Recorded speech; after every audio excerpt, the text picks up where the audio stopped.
Tanzania's government is under pressure. Opposition activists angry about an election they say was a sham had called for protests to coincide with Independence Day. The US says it's reconsidering its relationship with the country for the crackdown that followed October's disputed vote. So what does it all mean for Tanzania's future?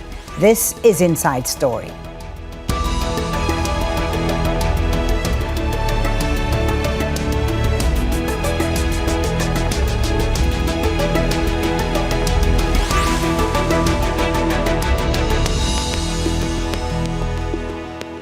Hello and welcome to the program. I'm Folly Thibault. It's Independence Day in Tanzania, but instead of celebrations, the streets are largely silent. All official events have been cancelled after opposition groups called for peaceful protests.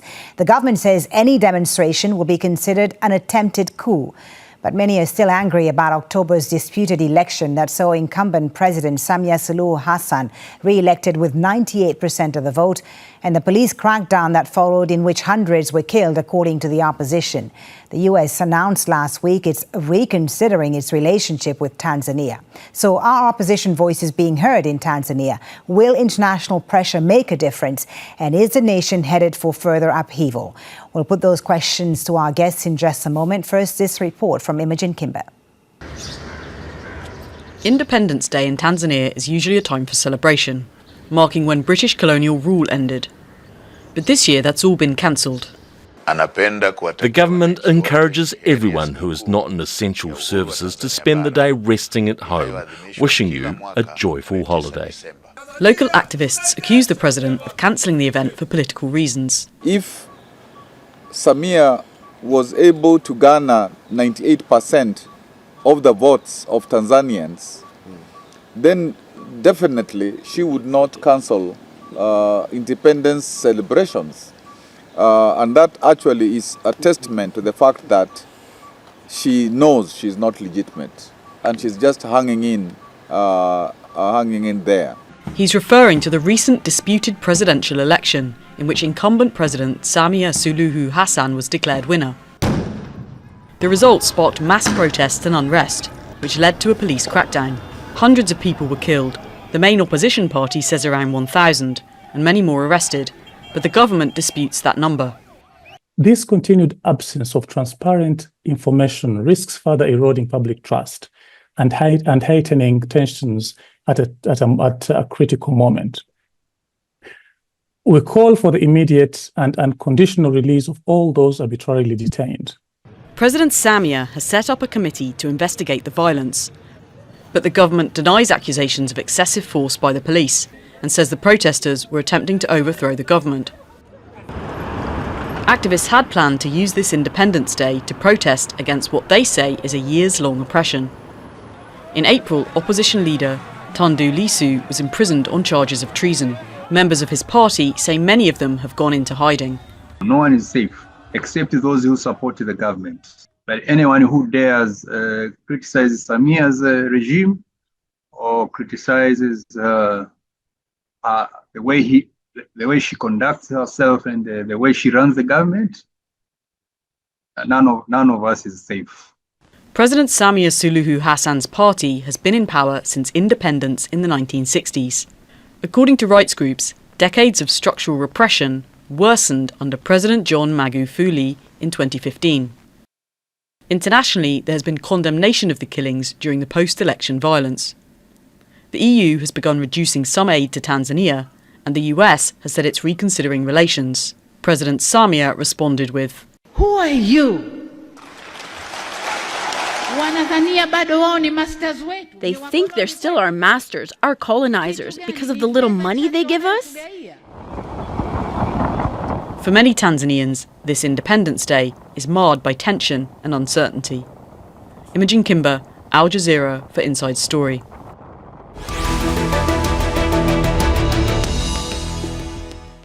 Let's now bring in our guests. In Dar es Salaam, Palamagamba Kabudi is Tanzania's Minister of Information, Culture, Arts and Sports. Also in Dar es Salaam, Dorothy Semu, leader of the opposition ACT Wazalendo party. And in Nairobi, Oriem Nyoko, senior researcher in the Africa Division of Human Rights Watch. A very warm welcome to each of you. And I'd like to alert our viewers that the internet connection in Dar es Salaam is very tenuous, and our connection with the opposition leader Dorothy Semu is not fully stable. So just in case it cuts off, know that it's because of the unstable internet connection. Minister Kabudi, if I can start with you, please. Why did the government cancel Independence Day celebrations if indeed President Samia won 98% of the votes in the election? Why choose such an extreme security posture for a national holiday meant to celebrate freedom? First of all, let me put this in context. This is not the first time that celebrations of Independence Day have been cancelled. This is the fourth time.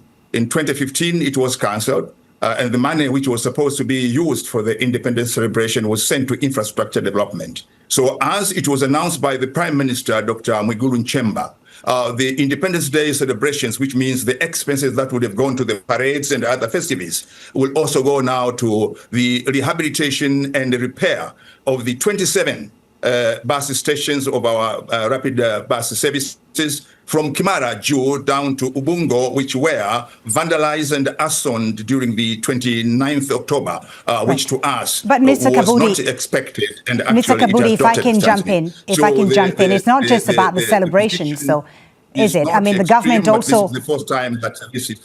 It's not the first time, as you say, indeed. But the government also, in this case, cancelled and prohibited demonstrations on Independence Day, which had been called for by some of the opposition parties. Why not allow people to go out on the streets?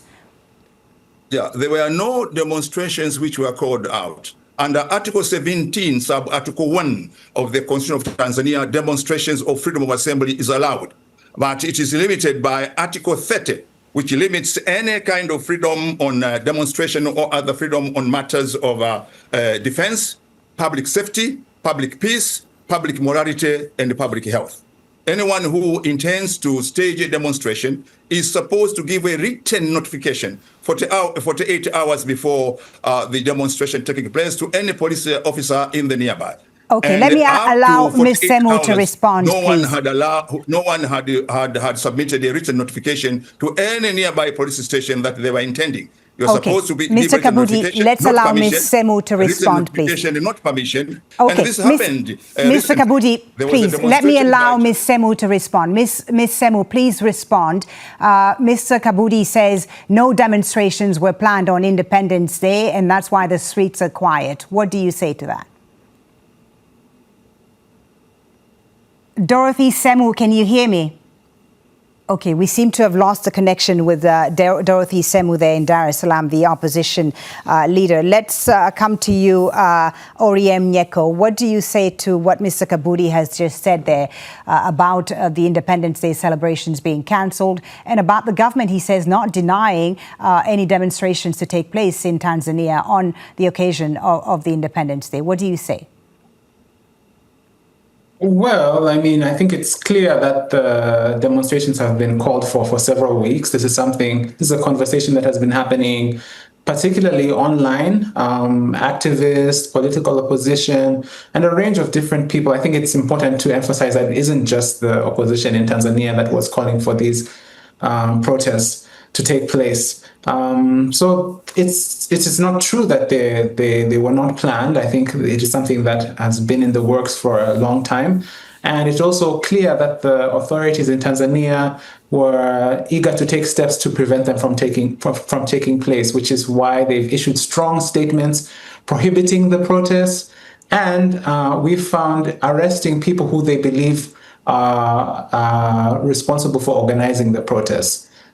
So it is a reality. They were supposed to happen according to the people who are calling for them to take place. Okay. Unfortunately, we have lost our connection, as we feared, with Ms. Dorothy Semu, the party leader of the ACT Wazalendo in Dar es Salaam. So we'll keep the conversation going with Mr. Kabudi and Mr. Nyeko. Let me come to you, Mr. Kabudi, in Dar es Salaam. Oriem Nyeko from Human Rights Watch says there that these protests had been planned for weeks. The protesters had been demanding for political reforms and accountability for the post-election violence and the deaths deaths that happened after the election. Why does the government view these demands and reforms of accountability as a threat to national security rather than legitimate political grievances? Let me put it very straight. Mr. Oriem is spinning the reality. Under the law, Tanzania abides to rule of law, abides to our constitution. And under our law, in order for a demonstration to take place, you must provide written notification to a nearby police officer 48 hours before taking place.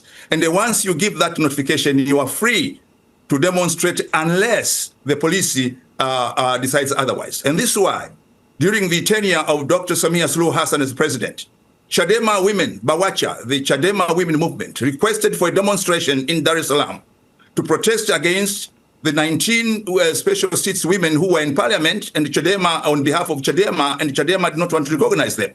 They were given permission to demonstrate, and they demonstrated up to the parliament office in Dar es Salaam, and they were given police protection. So if any political party, if it is Chadema, if it is ST Wazalendo, if it is any political party and any responsible civil society in Tanzania, they know the law.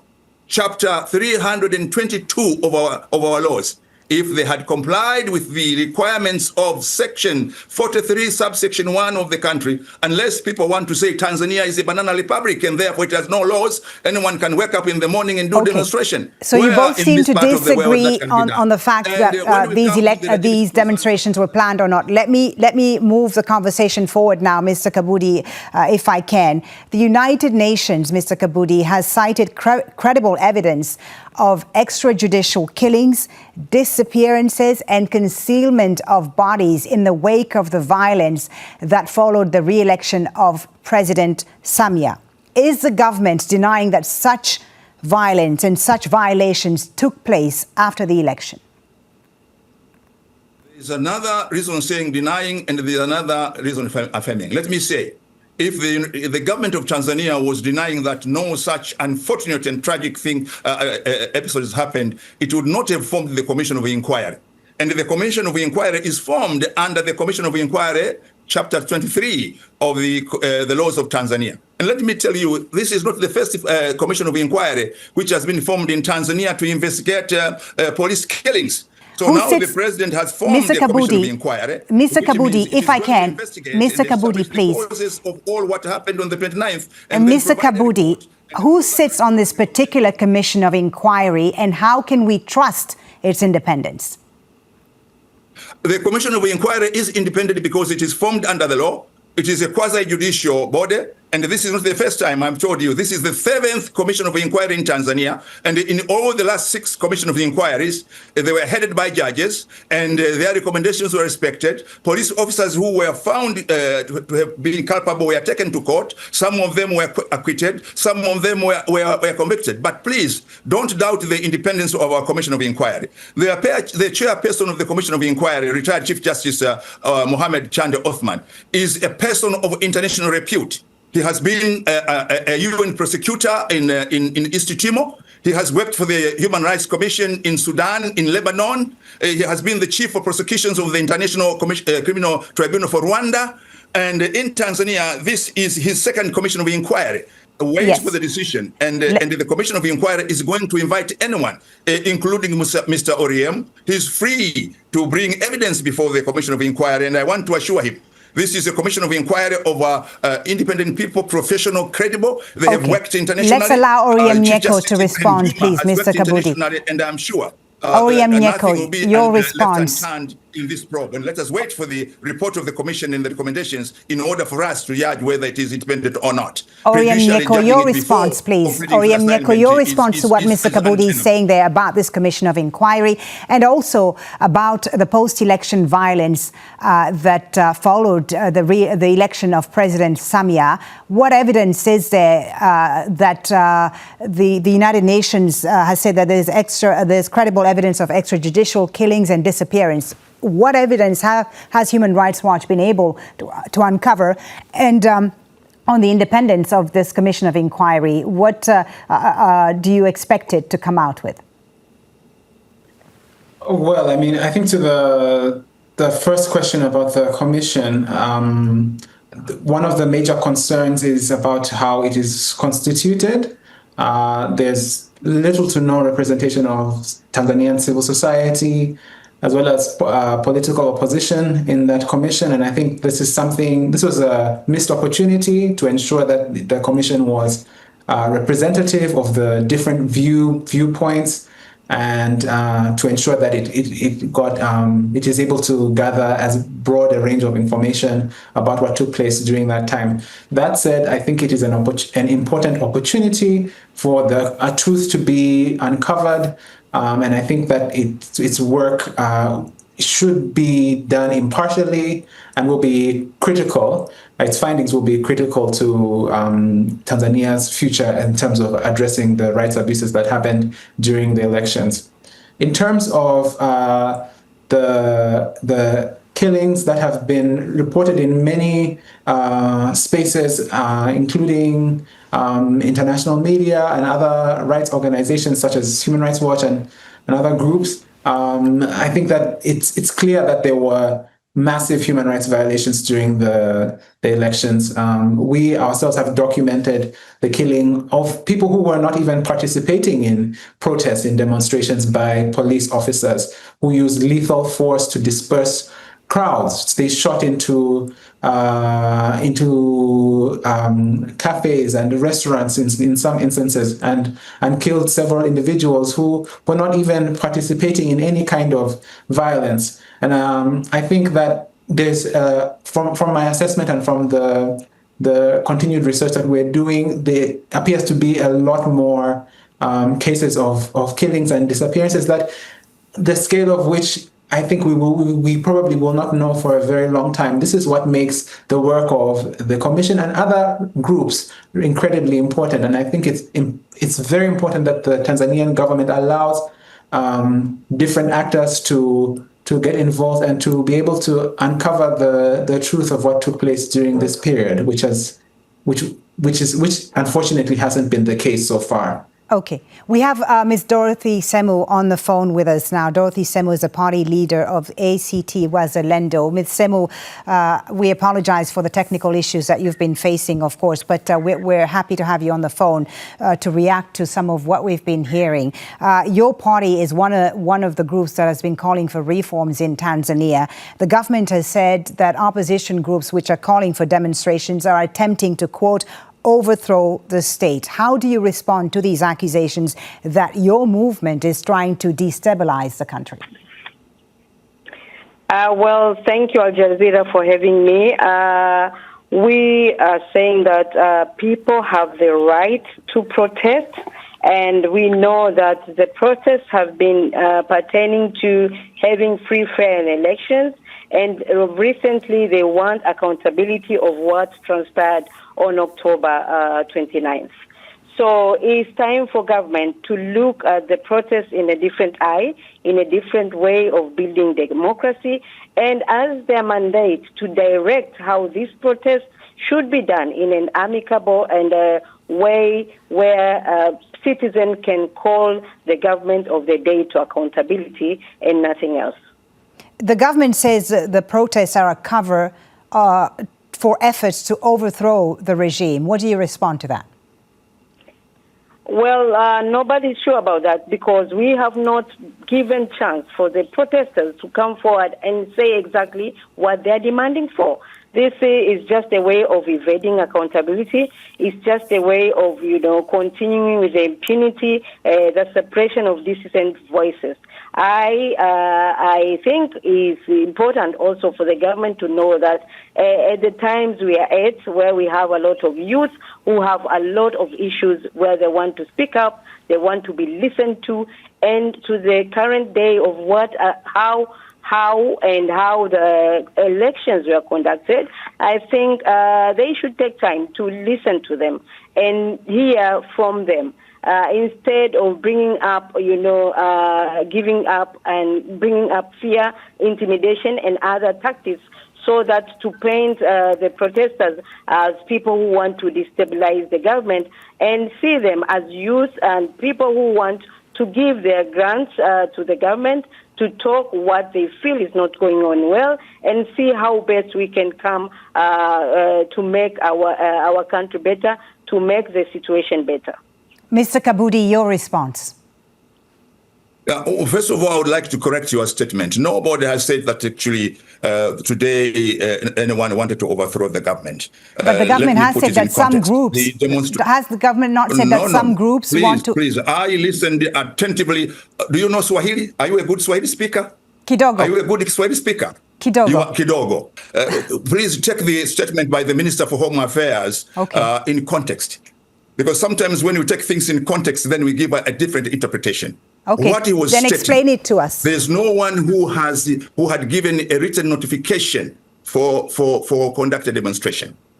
If someone had done that, definitely they'll be allowed. What the minister was alluding to, that this statement in the online, the social media, that there will be a demonstration without end. It might be tantamount to a coup. He did not say that it is a coup.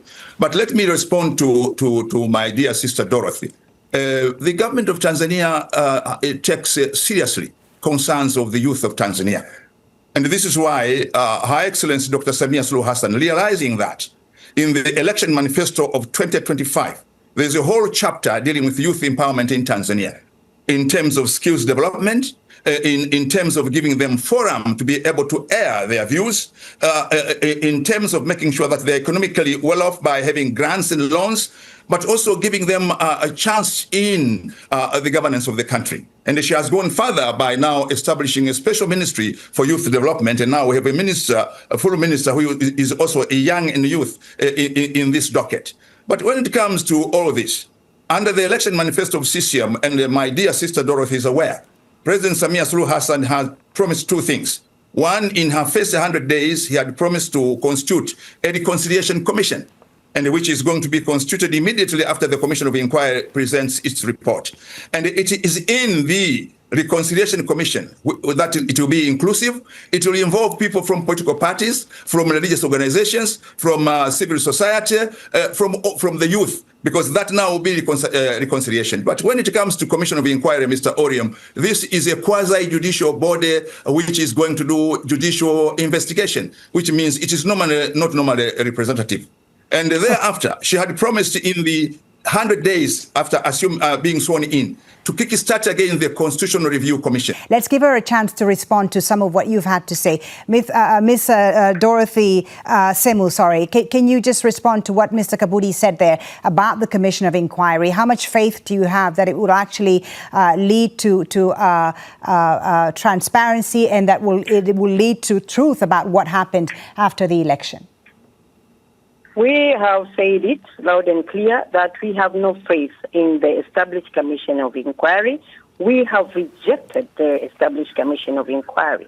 We propose a Commission of Inquiry which the government will also be part of the people to be inquired. And we expected to have independent bodies such as the UN, AU, or the ACDC, or the EAC being part of that inquiry. We need someone who is beyond government, who is beyond political parties, someone who can bring all the stakeholders and make them be answerable to what transpired before, during, and after October 29th. So we believe they enacted a Commission of Inquiry. First of all, with due respect, it has the people involved, the people enacted to that Commission of Inquiries have good CV. They come from various disciplines, very well persons.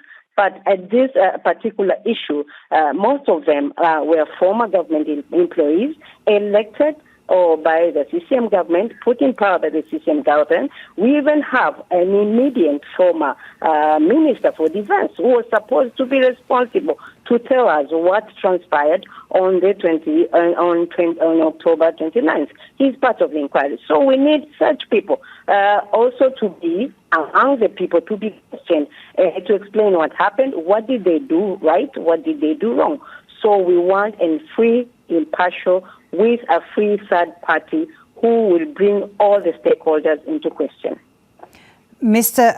Kabudi, we have just a few minutes left. Please, let's try and move the conversation forward a little bit. I want to ask you about the international reaction, Mr. Kabudi. We've heard some countries, notably the US, saying that it's reconsidering its relationship with Tanzania in the wake of the unrest.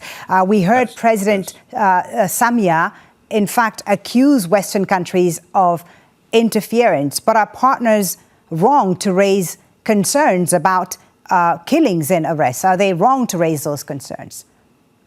No, let me put this straight, that actually Dr. Samia Suluhu Hassan was asserting the sovereignty of the United Republic of Tanzania and demanding a modicum of respect. And she was against condescending statements of some of our partners. But luckily, something very encouraging. I'm a former foreign minister. I know diplomacy. And as you're aware, yesterday in State House Chomino, Her Excellency Dr. Samia Suluhu Hassan met with the acting ambassador of the United States of America and the political director.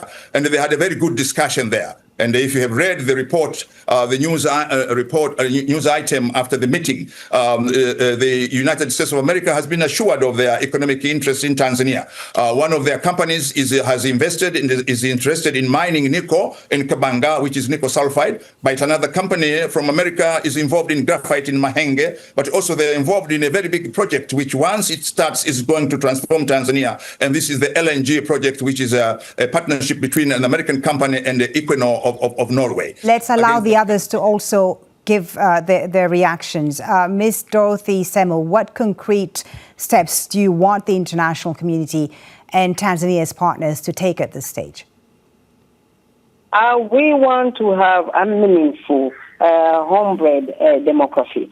We want to have an independent, impartial investigation commission into what transpired on the October 29th, led by an external reputable organization, either the UN, AU, or NDC.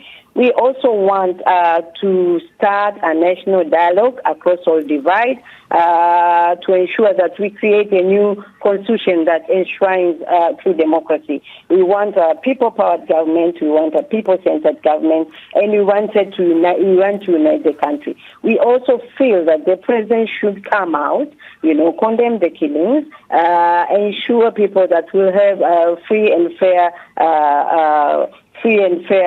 implementation of to bringing into task everyone who presided in the day. We want this nation to heal from what it has gone through. We want also everyone who was responsible to be accounted and to be accountable and take responsibility on what transpired on October 29th. Oriem Nyeko, let me come to you, and I apologize for keeping you waiting for so long. Tanzania, of course, had a reputation for relative political stability on the African continent. What immediate steps do you think the Tanzanian government should be taking right now to prevent further violence and restore the public's trust? Yeah, I think that accountability for the human rights abuses during the election period are incredibly important. But I think it's also important to remember that it didn't happen in isolation. Tanzania has been regressing for many, many years. The human rights situation there, especially around freedom of expression and freedom of assembly, the rights of the political opposition to exist in that space has been restricted over many years. So beyond just ensuring accountability for the violence during the elections, I think that the government really needs to take concrete steps to make an open space for freedom of expression, to allow the media to do its work, to allow civil society to engage on important issues, and allow the political opposition to express themselves. People shouldn't have to die around elections. We will leave it at that. Thank you so much. We are running out of time, unfortunately. Thank you, Palamagamba, Kabudi, Dorothy Semu, and Oriem Nyeko. Thank you very much for being on this edition of Inside Story. And thank you, too, for watching. You can watch this program again anytime by visiting our website at aljazeera.com. For further discussion, go to our Facebook page. That's facebook.com/AJ Inside Story. Of course, you can join the conversation on X. Our handle is at AJ Inside Story. From me, Folly, Thibault, and the whole team, thanks for watching. Bye for now.